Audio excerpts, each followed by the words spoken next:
Mapagpalang araw po sa lahat. Nais ko lamang magbahagi ng salita ng Diyos na matatagpuan po natin sa aklat ni Mateo chapter 4, verse 4. Man shall not live by bread alone, but every word that proceed from the mouth of God. Basahin po natin sa Tagalog. Ngunit sumagot si Jesus, nasusulat, hindi lamang sa tinapay na nabubuhay ang tao, kundi sa bawat salitang nagmumula sa bibig ng Diyos. Ito po ay patungkol sa ating physical at spiritual na buhay. Pagkain physical at pagkain spiritual.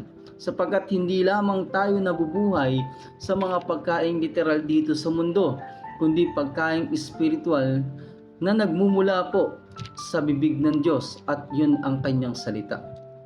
Isang mahalagang bagay spiritual na dapat nating nauunawaan bilang tao na hindi lamang tayo nabubuhay sa mga pagkain panglupa, kundi pagkain pangmakalangit at iyon ang salita ng Diyos na nagmumula at nagmumutawi sa kanyang bibig.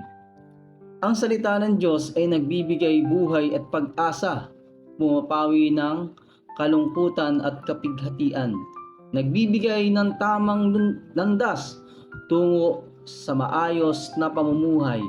Walang ibang magbibigay sa atin ng kasiyahan sa ating puso, kundi ang salita ng Diyos na ibinibigay ng Diyos sa buhay natin.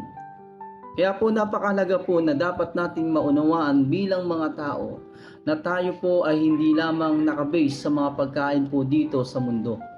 Sapagkat kung ang ating katawan ay tumataba, nagiging malisog yung ating physical body, ngunit tanungin po natin ang ating sarili kung ang ating spiritual na katawan ay nakakakain po ba ng salita ng Diyos. Marahil po sa mga taong makakarinig nito ay alam niyo na po ang talata na ito.